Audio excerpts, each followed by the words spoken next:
What is up, Julie? How are you?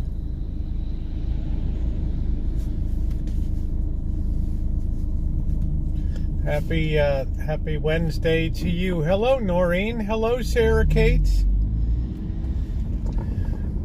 Princess of Eureka Springs, Arkansas. How you doing, honey? Nice to see you, Noreen. Quirky Kathy, welcome to the chat. First time. You're actually great. Good. Hey, James. How are you? Get my coffee. Boy, it's not going to be long till we have daylight savings time is over for the very last time. We will be going into standard time or something. It's either one way or the other. I don't know whether we're going to have daylight savings time forever or that's the end of daylight. I have no idea. Somebody can tell me. Let me get my coffee. I need to wake up.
They're always dragging people around here.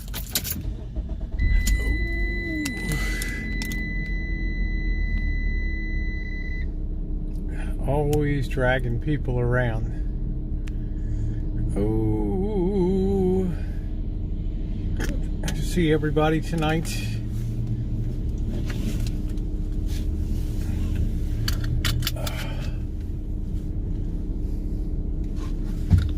We got Mouse Toes here. We got Celebrity in the house tonight. Hello, Nino. We got Celebrity. Hello, Cassie. A thumbs up are appreciated.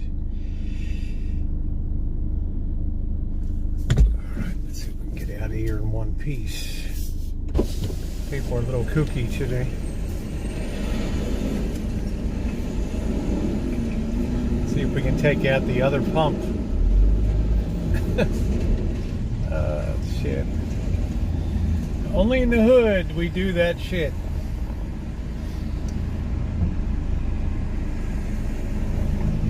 Where are you walking, dude? You gonna walk into the car?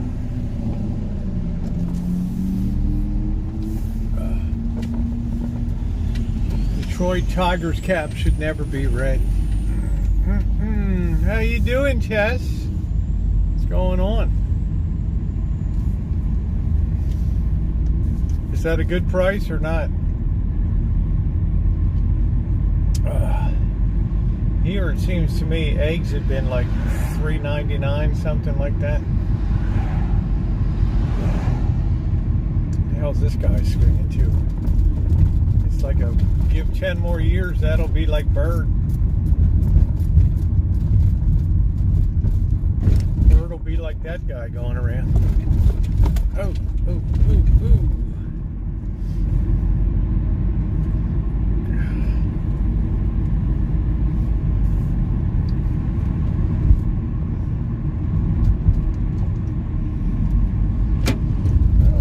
Get yourself some chickens down there in Tennessee.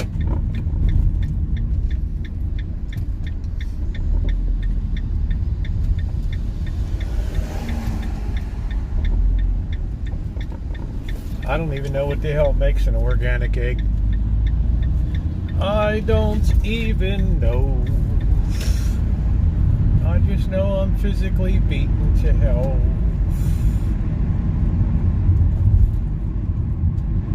I'm looking forward to this coffee to wake me up. I'm gonna take it real easy tonight, and later on, for those of you who are interested, we're gonna have our picking coming up for the weekend, college and pro coming up later tonight. We got 12 bets that we're rolling for this week.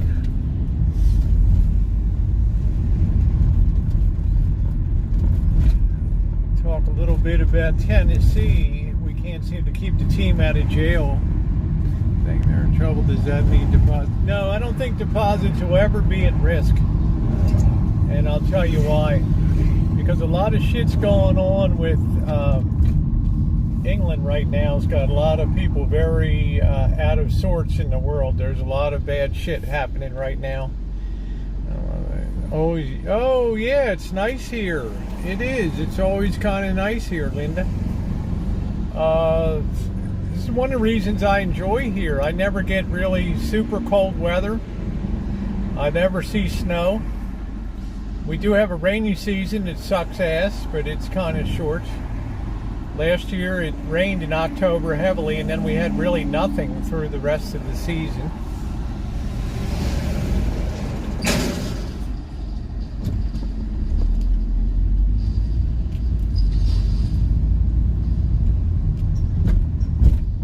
Guys are running these trucks around, lining all of the sewer lines.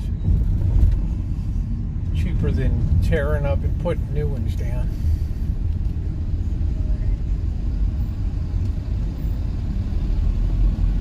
Yeah, I just so I can literally have good weather. I mean, it's getting cool now. It'll be in the late 50s. It'll be in the high 50s later tonight, which is chilly. You know, when I've been used to 70s, 80s, 90s, and 100s, you know, on the back deck and stuff.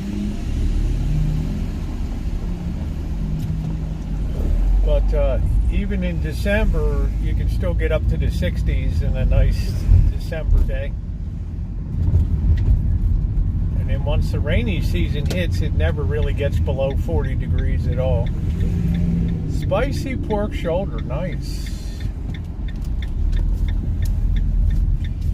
Yeah, so we'll talk a little bit about what's going on. There's a lot of fragility and instability right now that's very concerning to a lot of people.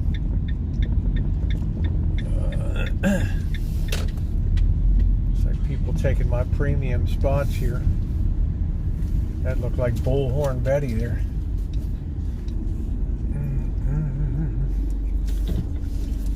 All right.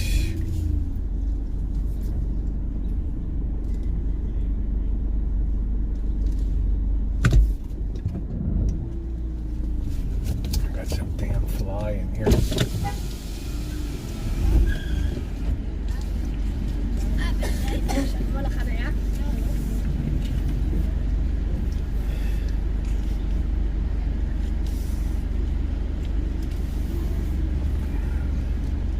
See if I can pull in without taking a poll. Hey, High Watch. Hey, Catherine, how are you? I'm not gonna, guys. I'm really physically exhausted tonight. I mean, this was. Get the hell out of here! Get out, man. It's another day of brutal work. Oh, you still in here, you little? Get the hell out of here! Man, what a persistent little mofo. I am really exhausted today, so I don't know what we're going to be doing tonight. I know I'm going to have picks for the weekend coming up for college football, and pro. We'll be getting down on that. Going to tell Julie. We'll talk a little bit about the biggest problem with Tennessee is trying to keep their players out of jail or under a felony arrest, assault arrest.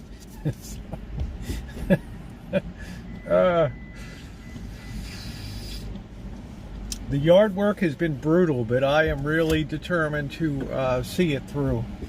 Excellent harvest, lots of fruits and veggies. Yes, I did. I'm going to see if I can cook up a piece of chicken tonight. I've got a really big, weird, big size piece of chicken tonight. Cook that up with a little bit of red sauce. I don't have any salami or anything, but that might be nice to have tonight. A good hot meal and have some peas with that. Yeah, I am exhausted. Wait till you see this pile of crap that I got in the yard. I mean, it is just almost like a battleship size of stuff, and my knees gave out this afternoon about 2 o'clock. I was done. I said, I just can't do anymore today. It's just the knees and up and down ladders and just too much, right? Fun house cleanup. Well, I can always do house cleanup any time of year, right? But I can only do the yard work, and if we get a rainy stretch, then who likes to be out in rainy leaves and slippery mud and stuff trying to do yard work? Yeah, thank you, Nino. After the big final reveal at the end of tomorrow or Saturday's video, Friday's video, it's really going to look good. How's this kid doing? I was just tired. I'm just exhausted. My knees are killing me today, so I don't know what I'm going to do. It might just be a really easy peasy night tonight. But there's a lot going on in the world, and people have asked me about that. And one of my basic contentions has been in here that we're having interest rates rising, not because of inflation, but because... and it's unrecognized as of yet, but because of budgets and deficit spending decade after decade after decade, that we may have reached a tipping point in terms of what government annual budgets are able to cope with in the way of deficits, especially with a interest rates that have doubled in the last 6 months or so. Thank you, Cash.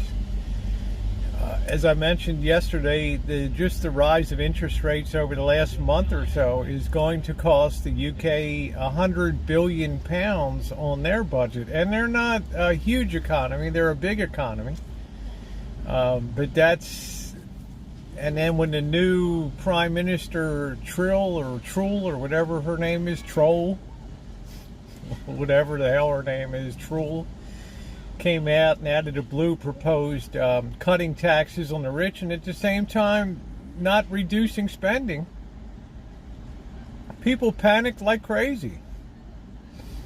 All they could see was the need for borrowed money. And I mean, and look, Britain's not the United States. I mean, they're a very wealthy, they're a very advanced nation, but they don't have the the printing press like we have here, per se. I mean, the British pound's not the currency of trade in the world anymore, so they're a little more constrained than we are. And when she announced those changes, it caught the bond market off guard, and everybody started selling their bonds because they knew interest rates were going to go up, and as interest rates go up, bond prices go down. Trust, thank you. And went down hard. And it just totally drove a dagger into the heart of all the pension funds, all the public and private pension funds and things in the UK. And the Chancellor of the Exchequer came out and said, we're gonna help you guys out. We know we caught you kind of flat-footed here with this announcement. We kind of screwed you. Interest rates are exploding upward. Here's what we're going to do. We're going to come in here and buy these bonds. We're going to buy these gilts, and we're going to help support the market.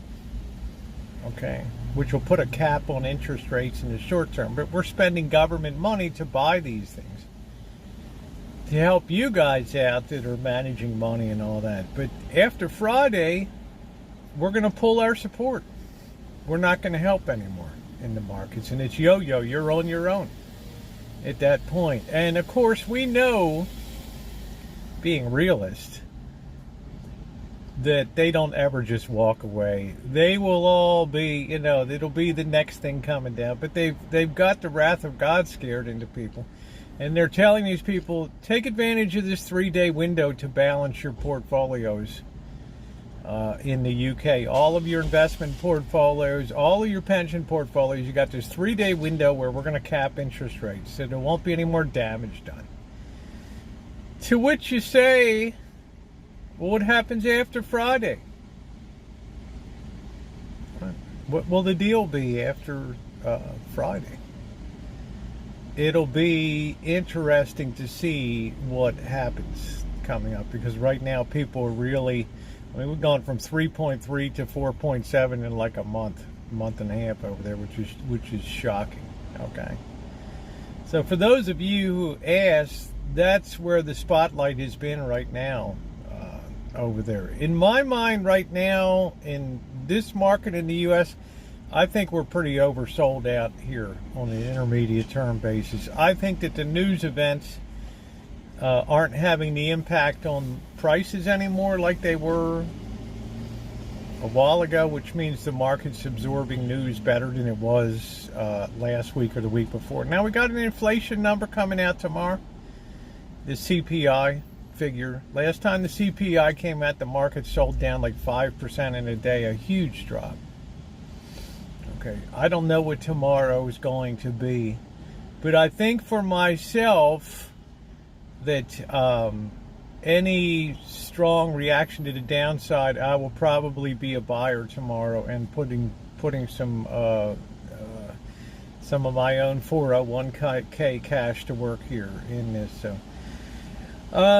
So that's what I'm thinking about tomorrow, or and I'll put a close stop to get me out. If it looks like it's going to turn hard, then it'll take me out automatically with a small loss staying. Because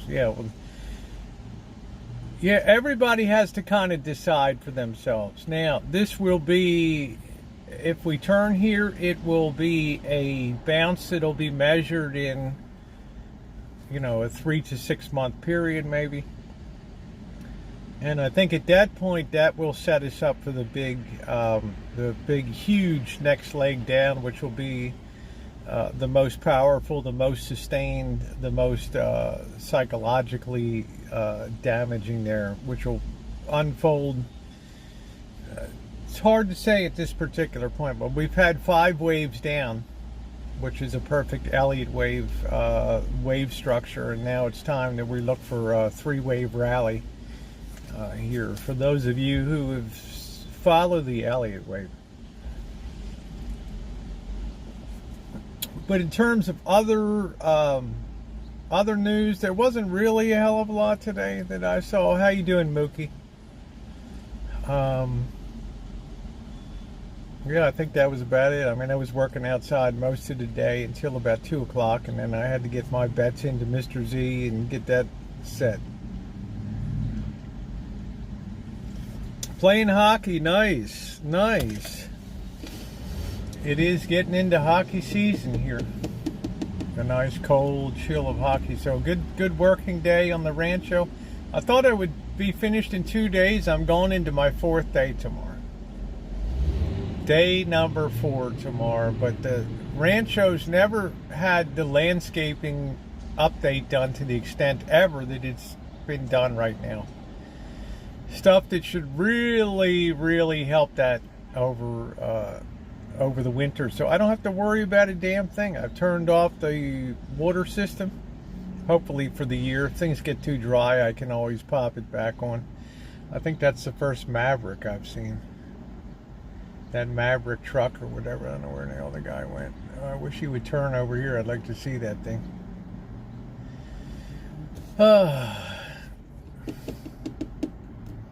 So other than that, yeah, my knee started to give out today, and I was like, "Oh, holy crap, man! I just can't go up a ladder again." Trimmed all the hydrangeas and got everything pretty much whipped into shape. Got the property tax bill that came through. 'Tis the season for property taxes. So tonight I think I have a chicken. I don't know what we're going to do. Might do some more analysis on the... I've had a lot of requests since Monday night was so much fun. We had with looking at menus and looking at reviews of places in Vegas. I've had a ton of requests to go back and do not only Vegas, but some other cities in the U.S. too, and look at some of the reviews, look at some of the menu prices and see what people are coping with. And see what staff is dealing with these days. Because as price goes up, people's expectations get high too. And you can see that reflected in reviews. That we went to the Bacchanal and we paid, $79 a person. And there was less selection than in 2019. And we didn't think that the stuff wasn't hot. The demands go higher. Right? Because now it really feels like, I used to go to the main streets. When I would get to Vegas, you always want to do something simple after you just drove 612 miles because you want to have a few beers. So you roll in, you want something very simple to eat for dinner. You want to go to, you used to go to the buffet, walk over to the Main Street Station buffet. Right? $14.95 or something like that. And then on seafood night, it was like $17.90 if you hit a seafood night. But it was pretty decent. Right.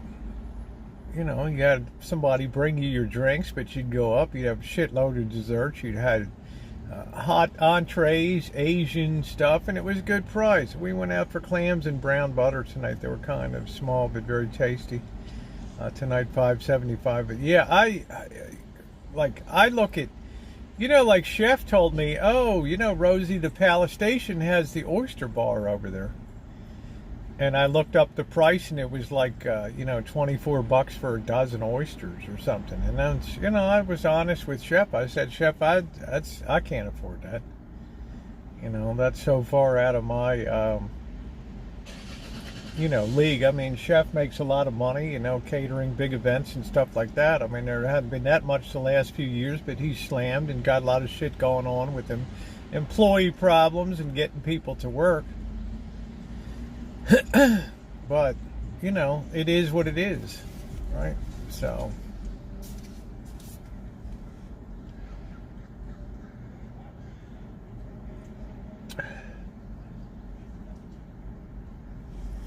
Yeah, good old baby socks. So I think we'll do a little more of that tonight was requested, because I'll probably, once this coffee hits me, I'll probably feel like doing a little bit of walking around or something. People really enjoyed the, we had Monday night, we had Sebastopol, we had Katati last night. So how you doing, Scott? It's good to see you, sweetie. How is your day going? I'm doing good. How are you? Hello, Blue Oak. So that sounds like fun tonight. And then on the weekend, I want to break out some more decorations here and really start gearing up. I'm going to have to tell Bobby I can't do the pumpkin patch tomorrow.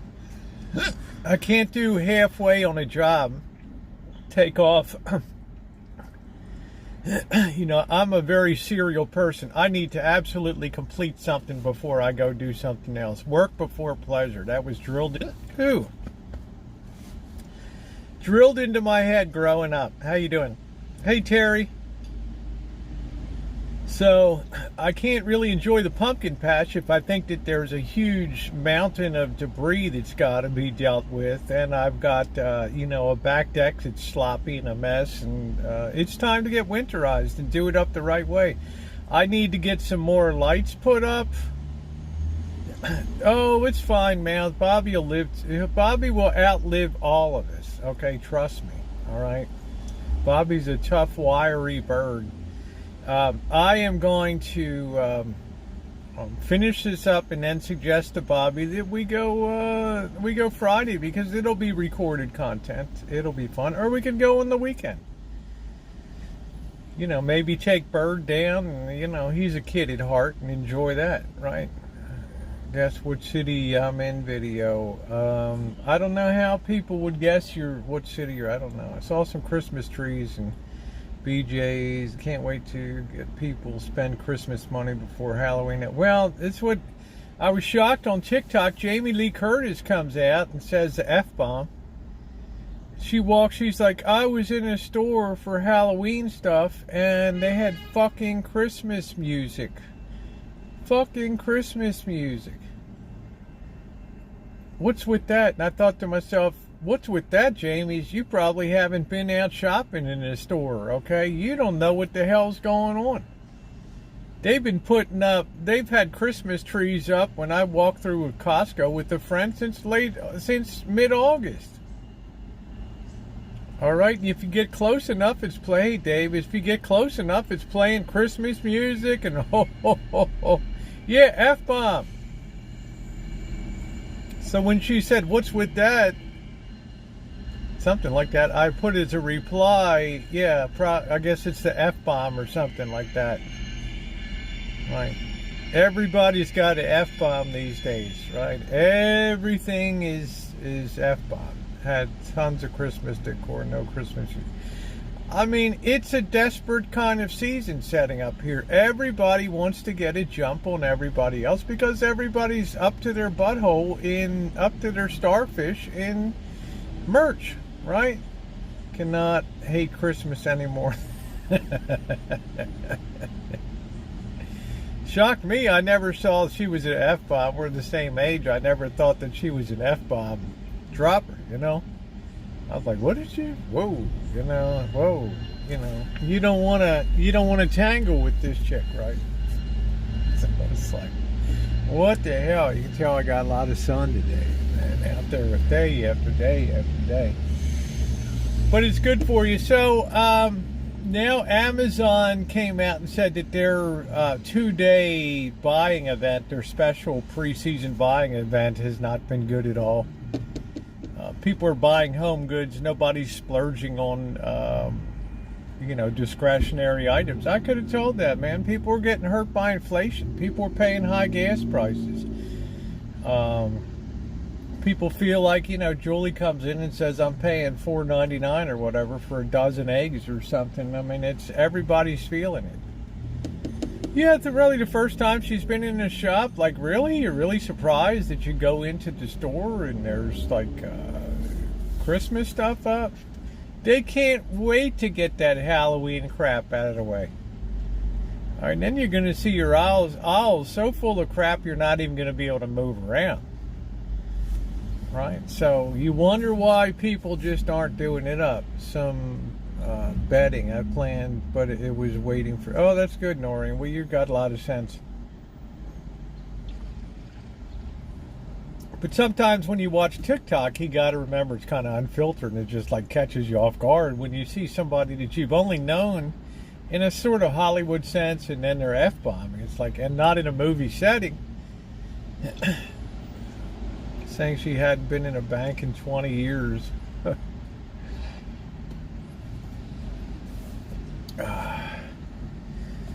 Yeah, well,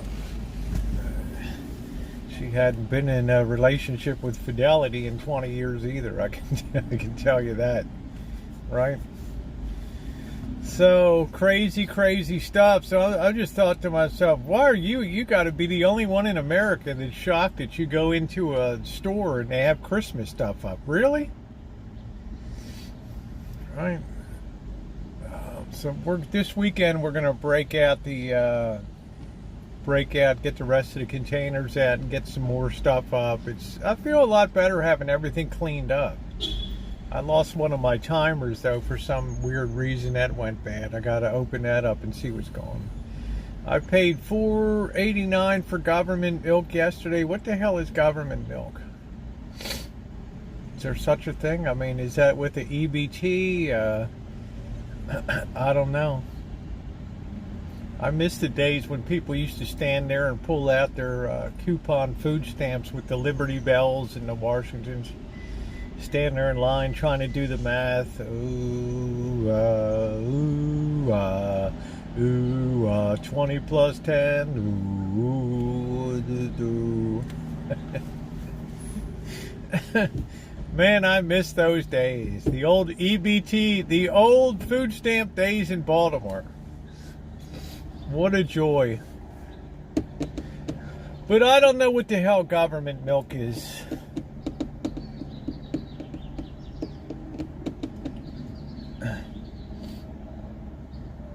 Unless it's from government surplus or something. How you doing, Alex? Good to see you tonight. Happy Wednesday. I shaved off all my hair. I finally got the willpower. Yeah. Okay, great. We'll make a note of that. I mod for some channel. Okay, no problem, Jerry. Hey, man, I'm just glad to see you in here. Here's Shimei. Shimei, how did I miss you tonight? Wednesday's Bible night, isn't it? Hey, Olivia Fig, Newton, John. There's a real superstar. How you doing, honey? Good to see ya. Government milk is the cheapest milk that the store must provide. I don't know. I walk into the store and I grab my half gallon. I pay top buck for it. So, I don't know. I'm one person. But it never had anything like government milk. I don't know. I remember I froze when the welfare lady told me I had to wait a month before getting anything, and I quit oh, well. Yeah, if you're entitled to it, grab it. I'll never think anything otherwise of it, right? Tremendous number of people are on monthly help, and you gotta, that's what a society should do, in my opinion. But the whole premise is as we come up to the season of Charles Dickens, that we have entirely too large a population on planet Earth that is too dependent on what the government does to provide for their day-to-day existence, and that puts the whole system at tremendous risk. Not so much that people have to live poorer, but because of the destabilizing effects that it has on people. And when you're used to something and then it gets taken away from you, that's a really, really, really rugged thing. As you're going to see happening in the UK sooner or later, with the rise in interest rates, it's going to be way too expensive to provide the same level of services that people are getting today, because with rising interest rates comes slowing business activity, which is like it's like a 1-2 punch. You're slowing down tax revenue and you have more pressure on spending. So, hey Brad, how are you? So it makes it a double whammy. And then no services for you, or we have to cut the level. We have to reduce the benefits by 30%. People be like, oh shit, no man, inflation's raging out there. Oh hell to the no! I'm joining this flash mob that's going to be meeting outside of Westminster, or whatever the hell it is where Parliament meets. Can government not just keep borrowing money? They can, Dave. But borrowing money comes at a price. And we finally reached the point where interest rates load out after 42 years of decline, where the market is now saturated as much as it can be with cheap money, and it just has violently disappeared from the system. Now everybody wants money, and the system's starting to ration the money out. Now, can't the government keep borrowing? Yes, of course they can.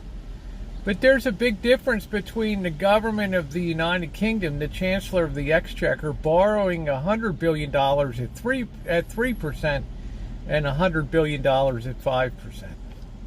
Okay? Because that has to be funded in an ongoing basis. And therefore, you have debt service taking up the largest amount of the budget of the United Kingdom since 1949. Post-war years. So we're crossing some very worrisome levels, and people still think the interest rate rise has to do with inflation.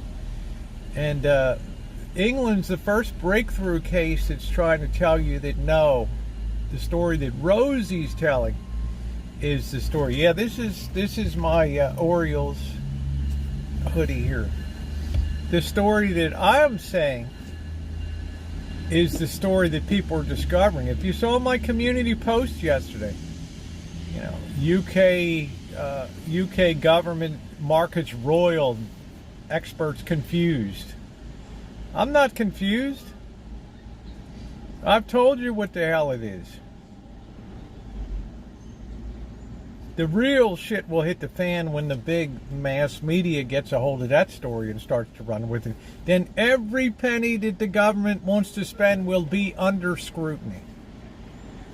People will scream, "No, we've got to balance the budget. We've got to bring down the aggregate level of debt. We're killing ourselves with these interest rates rising." Well, that's exactly right. You would never take all public services away, Dave, but there does reach a point where government reaches the apogee or the limit of what they can do on an individual, for an individual. Right? At the margin, they have gotten as many benefits out as they can get within the constraints of what they have. But now with business turning down, the economy turning down, people just automatically tax the rich, tax the rich, tax the rich. Well, how many rich do you think are out there? You don't think the rich have taken a hit on their portfolios? They're laying off mortgage brokers, financial analysts, stockbrokers. These people making $150,000, $250,000 a year. Right? Somebody asked a good, who does governments borrow from? Other governments and individuals. Pension plans that generate cash. I don't agree with tax the rich mentality either. I believe in a fair tax. But the rich pay a disproportionately high share of the taxes, certainly in this country. And it becomes a depressant to progress, because you start disincentivizing people to pursue the dream to become rich by innovating and being creative and discovering new things, taking risks and all that. You disincentivize those people. So the question is, at what point will the first stories be told? It's called that aha moment. Oh shit. That's what's going on. Because I worry more about the social aspects. Do you feel the government needs to watch you need to watch the spending. But the issue is the demands of being elected as a member of parliament, a member of the French Assembly, a member of the United States Congress. The demands will always be to go to the money to get votes. Okay, people demand more and more. I think businesses do pay their share. People think there's a ton of loopholes. The average business is very compliant. If anybody has a problem with that, it's in the writing and drafting of the laws. It's what the IRS allows certain loopholes because they want certain things to, certain money to channel certain way. But I worry most about the social aspects of it because I see how frayed society is now when times are supposedly good and restaurants are overflowing and everybody's working and happy. Yeah, always voting goodies from the Treasury. That's it. That's the way you get elected, Dave. I mean, you can't imagine coming out and telling people we have to reduce Social Security 5% a year for the next 5 years going forward, every year a 5% reduction. Are you kidding me? We need more politicians like Senator Bernie's. Who cares about it? We need to invest in the people. That's how it was. Well, those kind of things blew up, like invest in the people. They sound very good in spirit, but what is the practical? What's the sharp point of that? I mean, what's the practical aspect of it? Investing in the people. We're disincentivizing people. We disincentivized people to work during the pandemic. All right, we had people that were putting $1,500 a week, $2,000 a week into their pockets. And it disincentivized other people to work. They said, shit, I'm quitting too. To hell with this. I'm at risk from the pandemic. I'm quitting.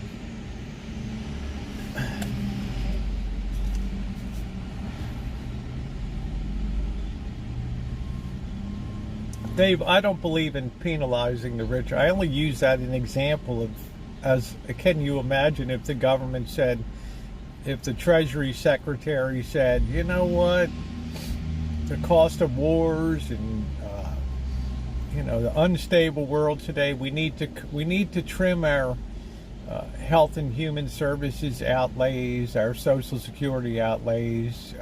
We need more money for this. And times are tough. We're not getting the revenue into the Treasury that we got. People aren't paying capital gains taxes. Real estate, stamp duty in the UK, all these things are declining. Yeah, thank you, DLS. The pandemic payments were a terrible idea because they set a precedent. Worked on it. Yeah, I mean, I worked in the healthcare. I got called back to where I was supposed to be retired. So I don't say penalize the elderly. I mean, society has the responsibility to definitely care for the elderly in society.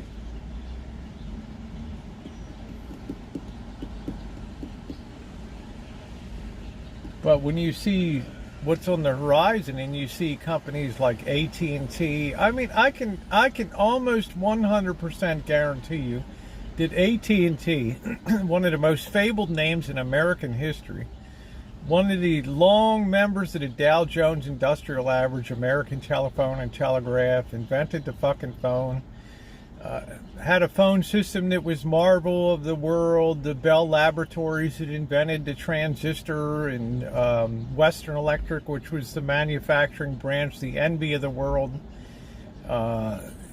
I can tell you within probably 2 to 3 years, that company is going to be in bankruptcy.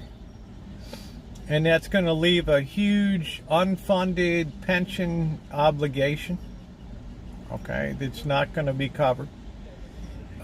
Just now imagine multiplying that by about 1,000 for all the other companies that'll be under pressure. And yeah, you heard it here first.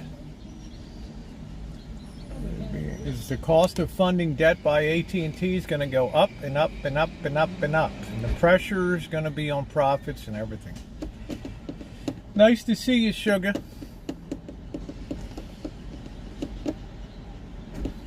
That's why I always tell Diane, save your money, you know, don't spend a lot of money. You know, you're pulling that pension from it's guaranteed. Nobody guarantees that. Too big a need to be broken up. Well, you know, I don't know, but certainly companies like Amazon and Tesla, they've reached the peaks of their profitability. I mean, Elon Musk is out there selling cologne.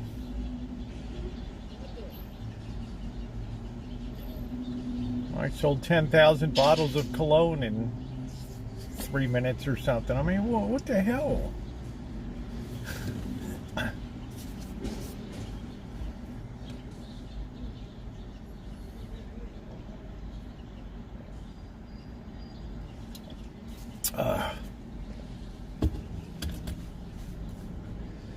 That's a company that's in dire straits that nobody even knows about. Oh, I will, sugar.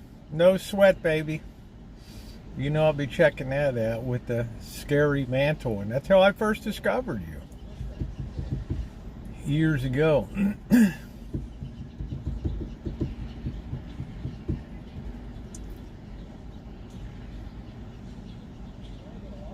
Yeah, Musk of Musk. I mean, remember, people, it's coming into winter, so if you live in a commune, check on your elderly neighbors. Yeah, I don't know. I mean, you know, have fun, enjoy life. You know, it's just a different kind of guy. I mean, I don't know, right? On the one hand, he's telling you that economic Armageddon's coming, and on the other hand, he's peddling cologne. I just can't see, you know, the chairwoman of General Motors, or check out my friend the Gary and Dino show. They worked on the Tom Likas show. Okay. But honestly, I come up with my own, draw my own conclusions about what's going on. You're not going to hear one other person in the world that's making a prediction that AT&T is going to be in bankruptcy within probably 2 years or so. A lot of casinos in Las Vegas will be in bankruptcy coming up in the next couple of years. You can believe it. A lot of property development companies, a lot of the big mall companies, the Simon Properties, and a lot of them. Elon Musk needs the cash. I don't know. Tesla cologne, is it rechargeable? Cute.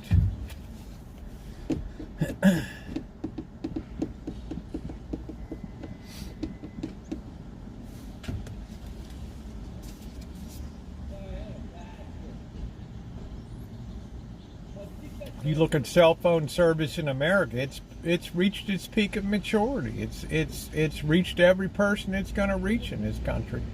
Saturated. Right? Competition. You can't raise rates when Verizon's there, T-Mobile, Sprint is there, Boost Mobile, all the Mint Mobile, and all these. Mike Jordan. Okay, well, welcome, J.I. Welcome. Surprised you don't like handouts, considering, well, I don't know what you would think that she owns it. I've owned it outright. And I showed the deed. Hey, Mike Jordan, how you doing?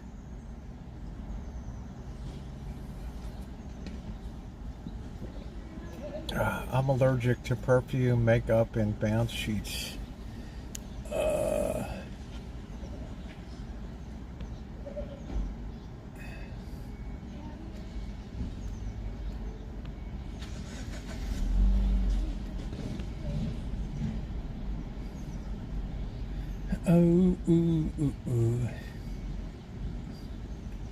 I sometimes wear perfume. Those $1,200 fancy phones can't be any good. It's good for a household that doesn't have serious money. I don't know. They all just finance them for you, right? I don't know who this fool is. It's in the wrong chat. There we go. We got the whole crew came in today. What takes them 15-20 minutes to set up takes me 5 seconds to delete. Do you think the U.S. Mint will stop minting coins in the near future? I think that they will stop minting pennies in the near term. I think that it's just not cost effective to do that. I don't think so.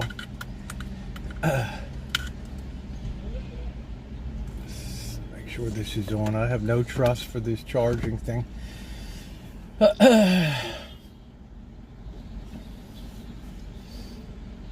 Did you enjoy the Sebastopol stream? I'm glad. I'm happy. I'm very happy.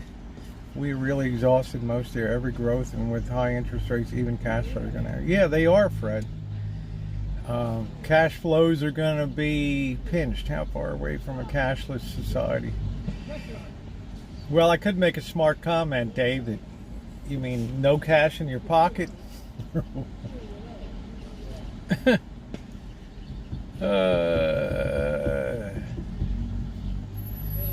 Yeah, the IRS rounds off cents, exactly.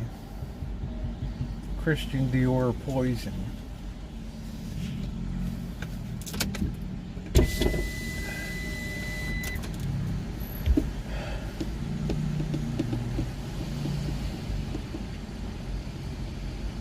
Oh, getting a nice breeze. Sales tax demand. Penny, that they need to be minted, but a loss every time. I just say round up, round down. It all works out at the end. Round everything up to a nickel or down to a nickel.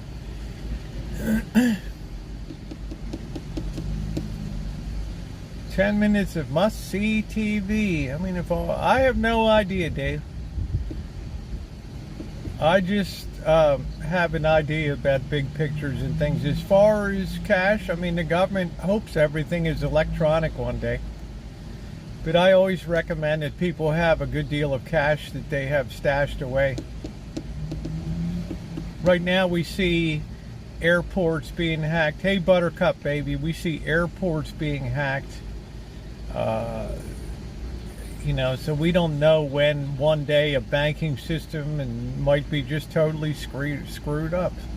Yeah, the little old lady paying the meter, right? It was give up time. Give up time, baby. Dude's literally selling cologne that smells like burnt hair. I mean, I don't know how you focus on what you're doing. But the price of Tesla tells me that, you know, its peak as a company is definitely behind it. You laughed until you peed.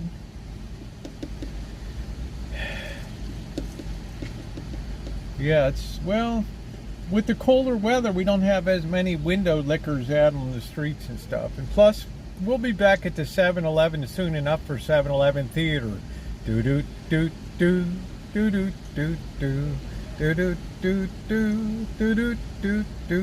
Do-do-do-do. I think it costs more to make a nickel than a nickel is.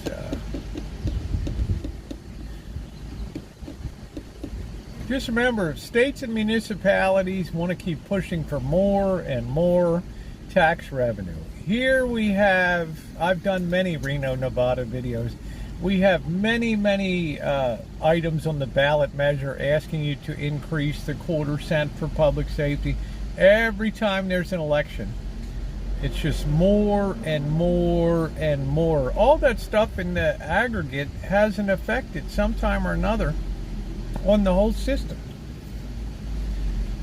Right? In total, the totality of money gone to taxes, of course that acts as a depressant.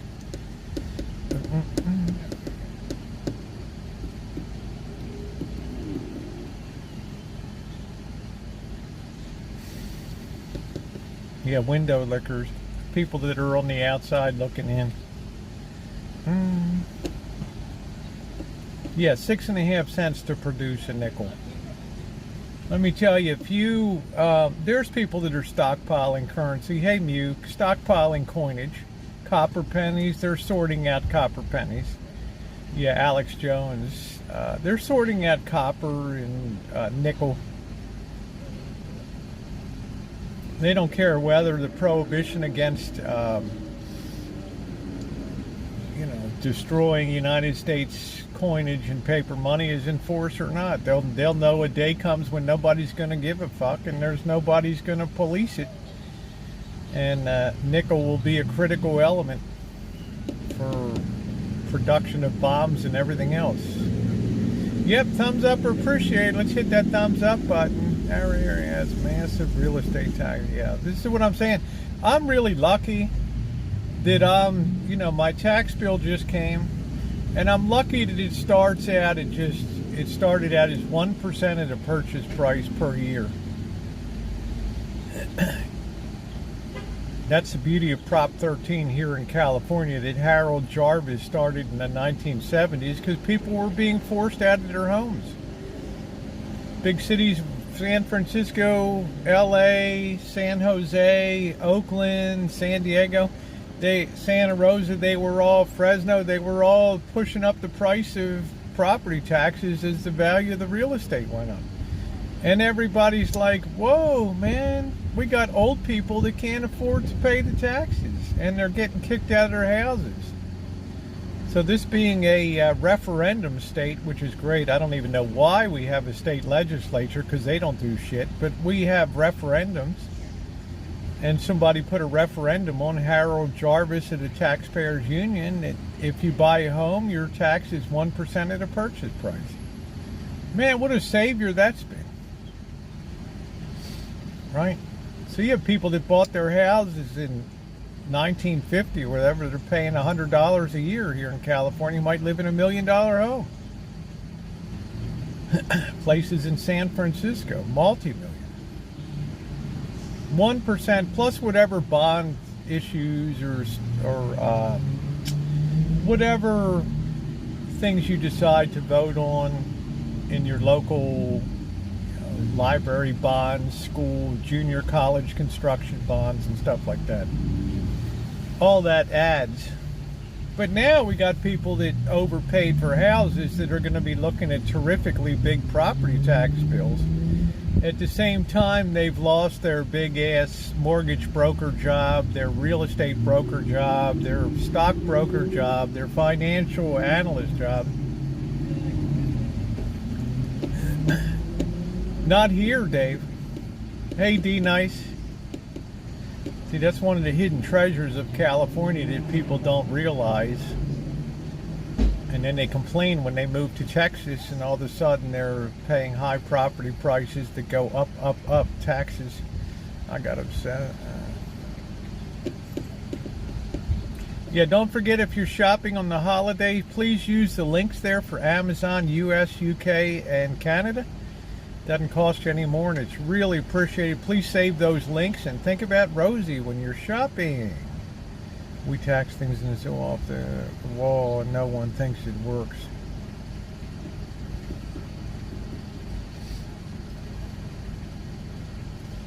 Well, what's going to really hurt Fred Young is when the federal government says we don't have the redistribution money to give back to the states that we give now.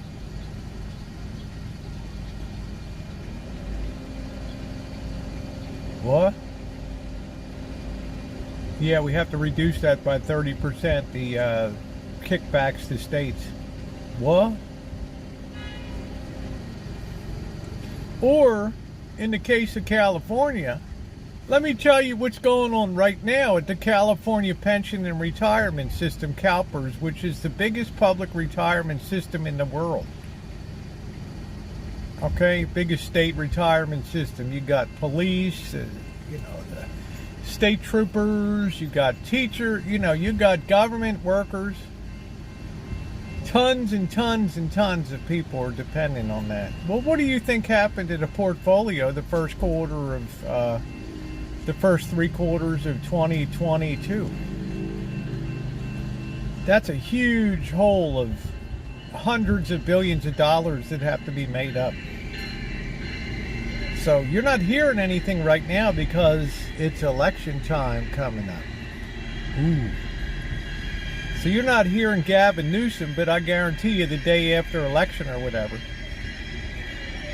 he'll come out and say we got a huge unfunded, liability here in the retirement system. Whoa.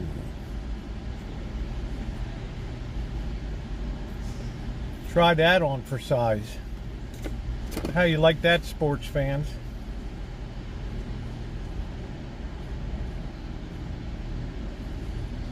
And those are obligations that got to be paid.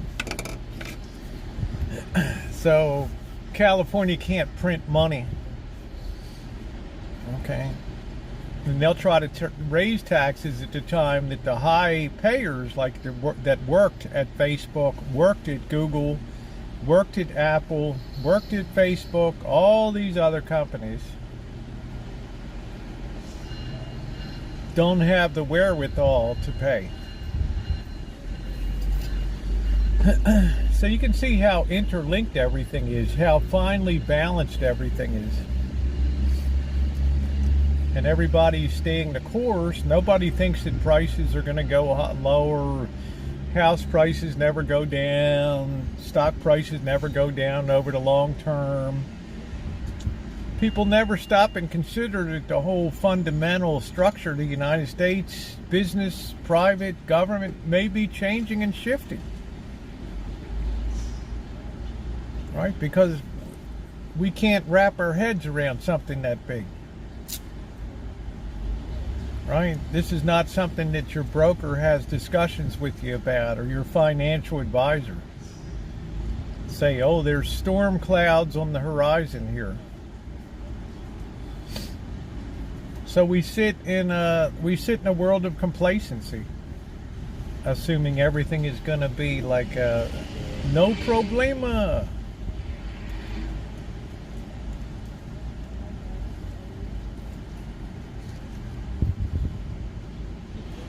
Time to head down for dinner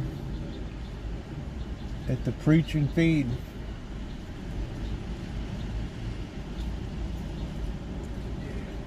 On sportsbook timeout because of taxes. I'm not sure what that means, deja vu. But I'll be doing up the picks. I got 12 picks coming up for college football. Food prices have gotten higher. It's getting scary. Yeah, because the productive ability of producing food. Jerry, there's too many people in the world. We've torn through too many surpluses. The balance is so knife edge when you take out Ukraine. Ain't nobody farming over there. Everybody's picked up a rifle. About the referendum, if there's such a reduction, where do they get the money to run the state and our real estate? Well, Linda, we've had this for 40, 45 years. So the states had to learn to do with the revenue that they have coming in. Now, the good thing for California is it's a hotbed of innovation, creativity, entrepreneurship with universities like Stanford and Berkeley. They're hotbeds of creating a tremendous amount of wealth.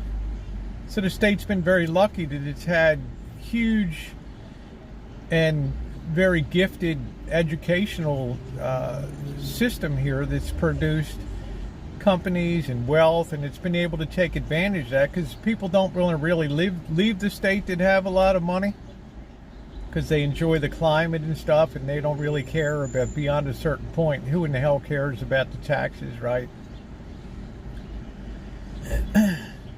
So they've enjoyed quite a windfall of capital gains taxes. They're not going to have that this year, right?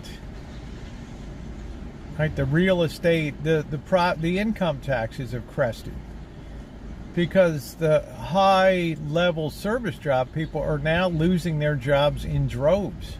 It's not the people that are measured by. These aren't the people that go out and file unemployment that work for real estate brokers and things. You don't collect unemployment and that kind of shit. These are independent contractors.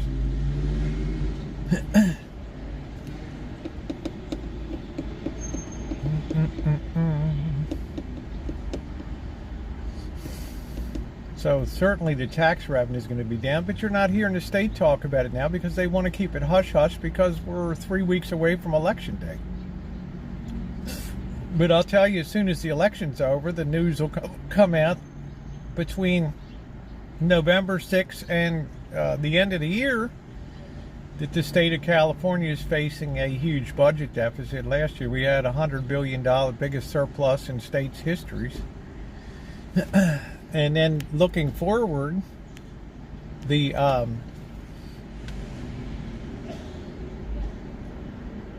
they'll have to come out and admit that that's the reality of the situation there. So, you know, you can't hide it.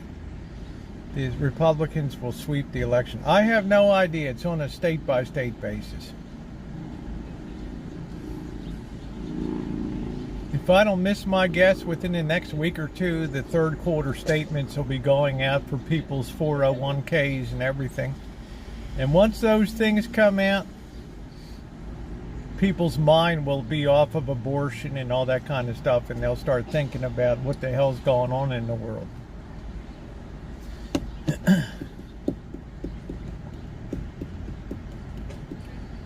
So I don't make any predictions about elections. You guys are smarter than I am. You know what's going on in your state and local level a hell of a lot more than I do.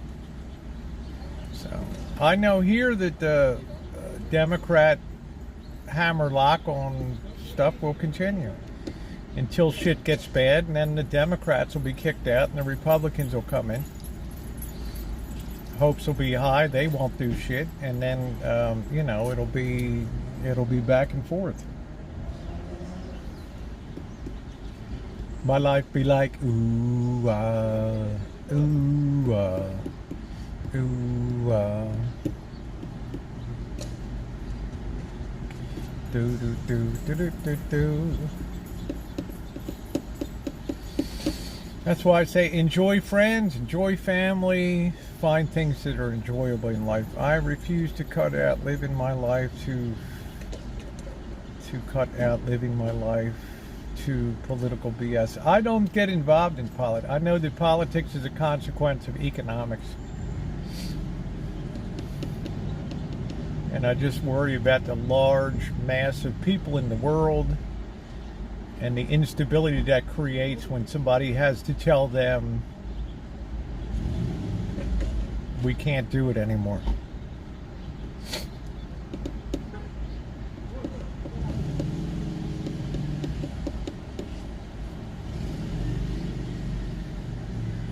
I blame the school system. They push college. Everyone ain't meant for college. We need all trades, framing, carpentry. Yeah, I guess that was the big bullshit thing that was fed when I was getting out of high school. Is nobody goes to the trades anymore, and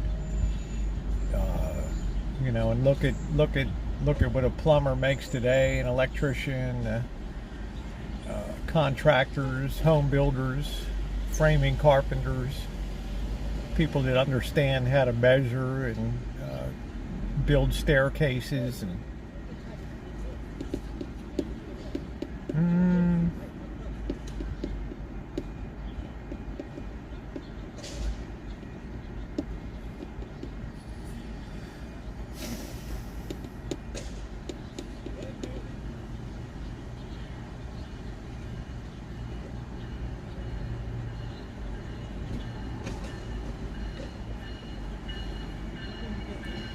Train time.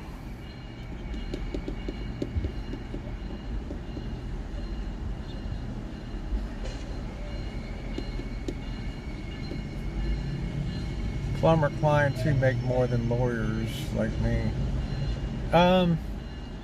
It just depends, you know. I don't know. I've always done, you know, 90% of my own plumbing and stuff, so. It's like I've always done 90% of my electrical work. But I'm not stupid. I know a neutral bar from a ground bar.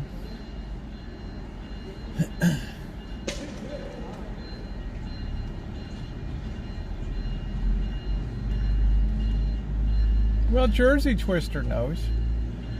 Look at the shortage of people that work on cars these days. They can charge top bucks. South Texas, one seat has been blue. Yeah, because the Latino vote was taken for granted. Is always in the Democrat house, right? And seems to be once people have a little success and they start to realize that the system's a little gamey, right?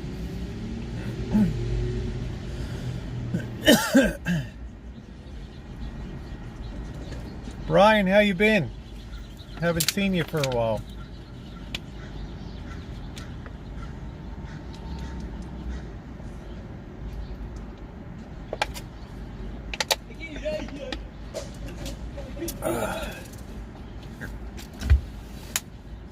Look at that city council in LA. Boy, they really let their racist colors shine through, didn't it? Husband's a Mesa small business owner. Nice. Yeah, can you imagine trying to find somebody to put down a terrazzo floor these days, or do the intricate work that Italian masons used to do? Yeah, we beg for drywallers, plumbers, and electricians here begging. It does. I mean, and you got to get what you get. Man, I'd never go into drywall work. Oh, I'd do rough, but I wouldn't do finished drywall work.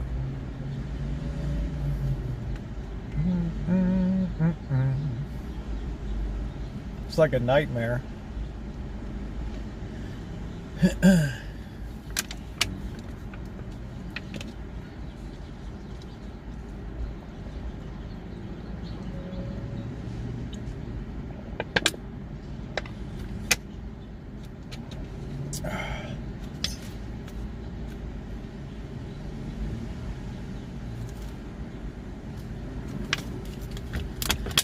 What the temperature is? It's 61 degrees, getting chillier at night.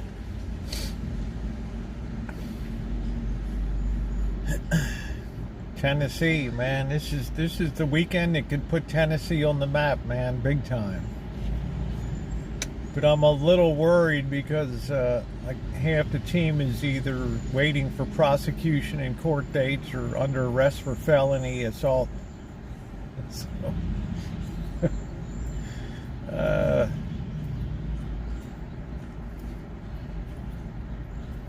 yeah, Amanda, good times at SMU. Well, honey, I'm going to take a crack on Navy in the points this weekend. Navy's playing SMU. Let's hope those midshipmen can get her done. Am I glad Duke lost? Hell no. It cost me a bet.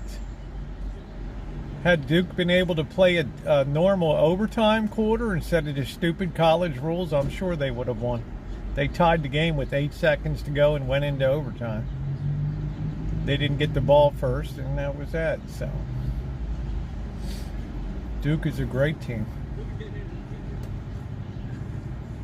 I'm taking Clemson,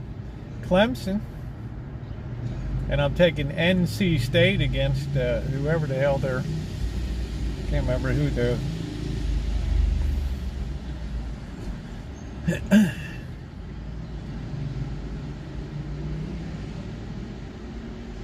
Hey man, I've got no loyalty for anything, man. I'm loyal to the bet. That's it.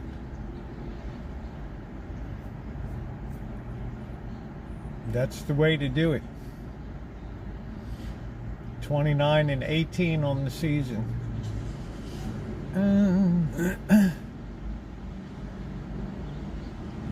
UNC. Well, UNC's got a great team. They're doing great. We got UNC Duke playing this weekend. I'm not going to be on that game because it's just it's going to be too close to call. Let's see. He can't find help. It said young kids don't want to get into anything. Going to make big money being a social influencer. I enjoyed the video of the Rancho cleanup. Thank you, Craig. Like I said, social media has really been a disaster for the country. And for a lot of the world, it's really changed the normal flow of human evolution and the normal flow of the view of work and work as it relates to living and life. And it's changed people's perception of the importance of work.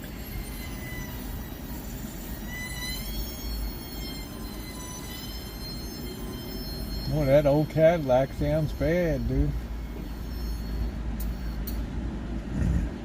That's been the worst part of it. Oh, it's getting chilly.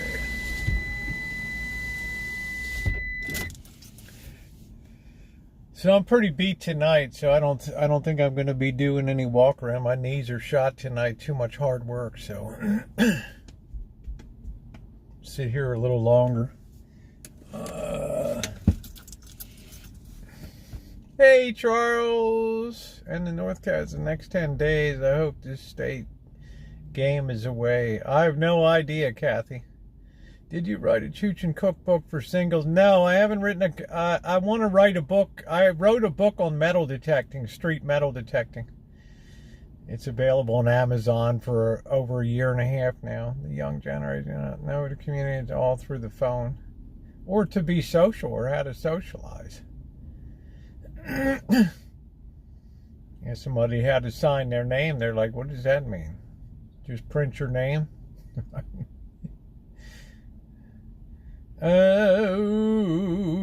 Well, I'm just saying, Jersey, we had a discussion, a very interesting discussion one night. Jersey says filters, etc.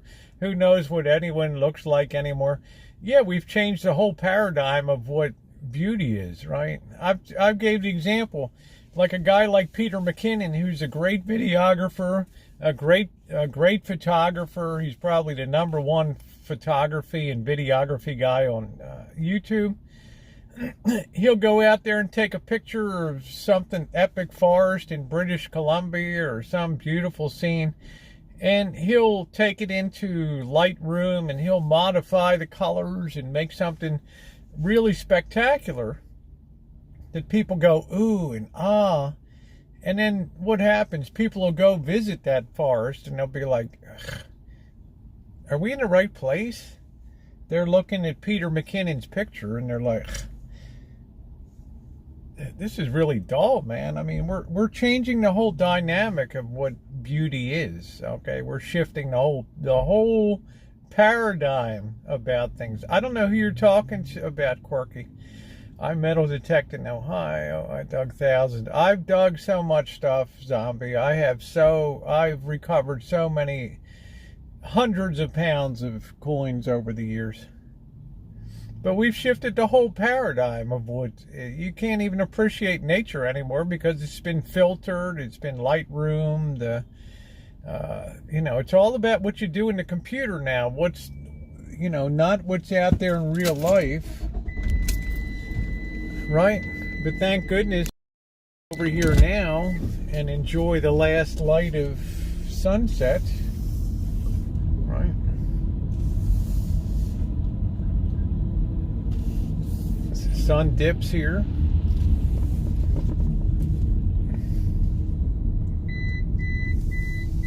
See the sun going down. Hey, how you doing? Patricia Tess, how are you?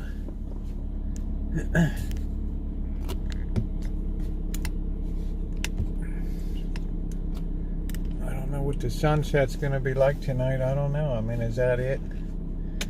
Is that the whole dealio tonight?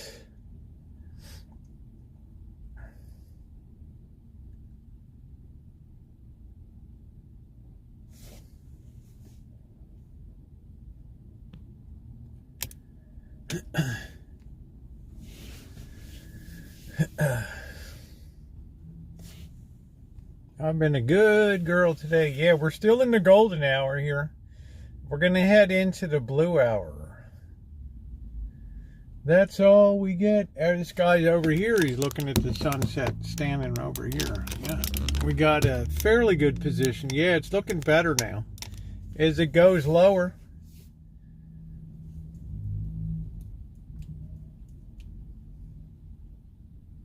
Looking a bit better.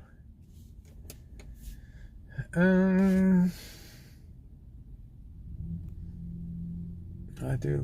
Yeah, I'm usually up around 6:30.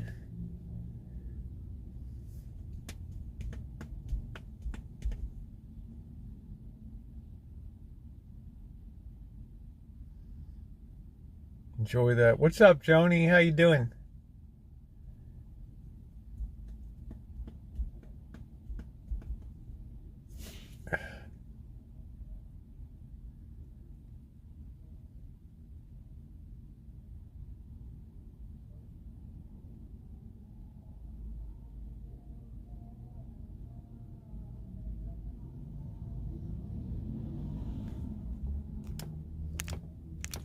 I should write a cookbook. Hack job cooking. 35 minutes dropping off a roll of film, the anticipation of what was captured. I think, yeah, a lot of people have gone back to film photography.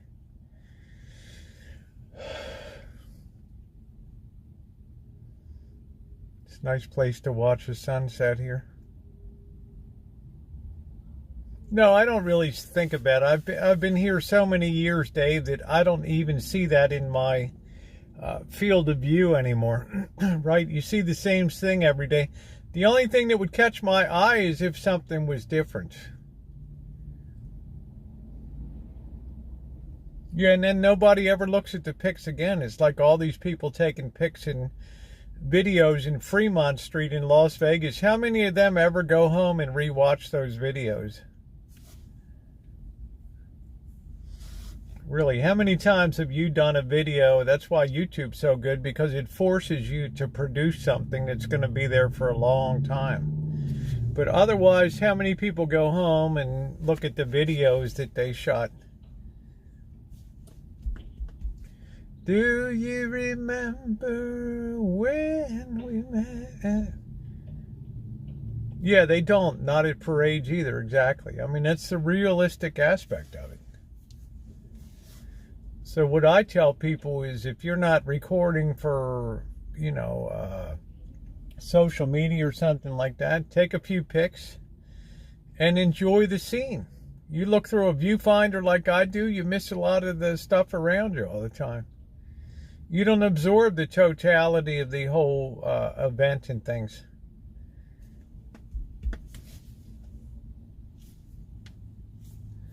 Yeah,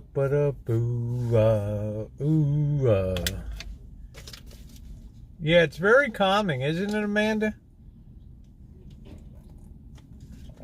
Amanda's still basking in the afterglow of Georgia Tech's victory.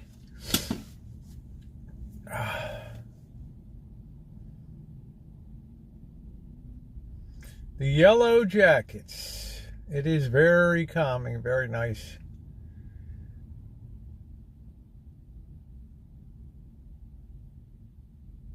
Yeah, the camera becomes a barrier. Imagine that all she saw was phones in the air when she traveled. That's all you see.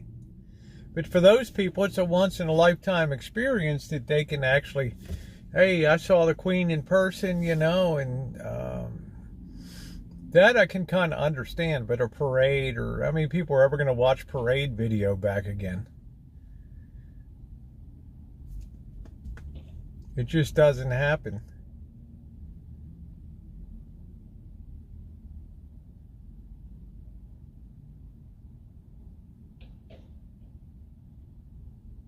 For every 20 clips I use in a video, I shoot 100 clips. Ba-do-ba-da-boo-ah-do-do-do-do.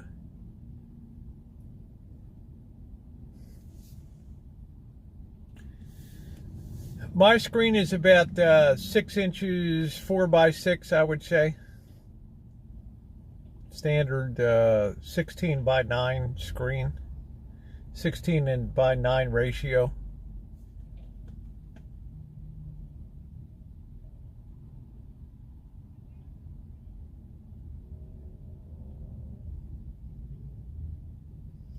We like that calming sunset.